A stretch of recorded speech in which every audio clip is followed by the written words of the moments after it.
जज के सामने कान पकड़ते रहे, नाक रगड़ते रहे, लेकिन जज ने सभी 9 पुलिसकर्मियों को सुनाई फांसी की सजा।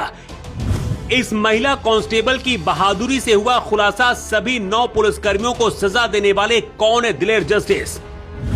वर्दी की आड़ में शैतानों वाला काम, फैसला देते वक्त जज के भी कांप गए हाथ, सभी को क्यों सुनाई मौत की सजा। पुलिस की वर्दी इंसाफ और लोगों को न्याय दिलाने के लिए होती है, लेकिन इसी वर्दी की ताकत जब गलत इंसान के पास पहुंच जाती है तो वो इंसान वर्दी की आड़ में शैतान जैसा व्यवहार करने लगता है।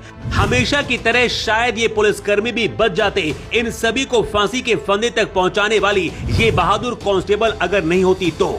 इन सभी पुलिसकर्मियों को लगा था कि बच जाएंगे, लेकिन आखिरी वक्त में जज के सामने रोते रहे, लेकिन गुनाह सुनकर जज के भी हाथ कांपने लगे और सभी को मौत की सजा सुना दी।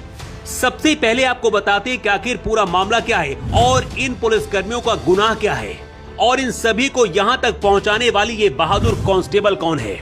मामला जून 2020 से शुरू होता है। पूरे देश में लॉकडाउन था और सख्त नियम लागू थे। पुलिस प्रशासन के ऊपर जिम्मेदारी थी कि वो लोगों की मदद करे और सहायता की जाए।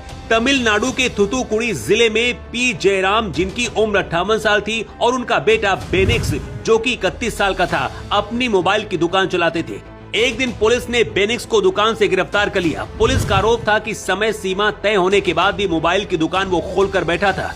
इसी बात को लेकर बहस हुई। बाद में बेटे को छुड़ाने के लिए बेनिक्स के पिता जयराज भी थाने पहुंचे तो पिता को भी पुलिस वालों ने थाने में पकड़ लिया और इसके बाद वो हुआ जिसकी उम्मीद किसी को नहीं थी।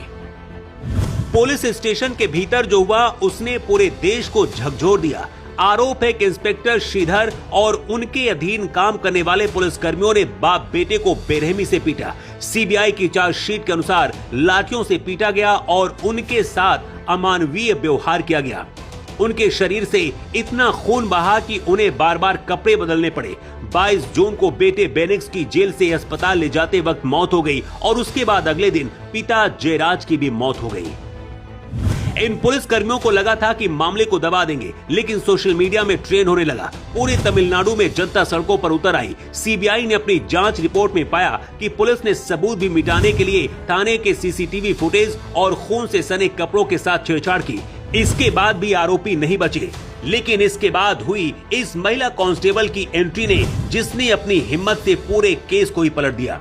किसी भी विभाग में ऐसी घटना जब होती है तो ज्यादातर संभावना होती है कि सभी कर्मचारी एक हो जाते हैं, लेकिन कांस्टेबल रेवती वो सब कुछ बताया जो उस रात पुलिस स्टेशन के अंदर हुआ था। मजिस्ट्रेट के सामने कांस्टेबल रेवती अपना बयान देने से पहले अपनी बेटी और नौकरी की सुरक्षा के लिए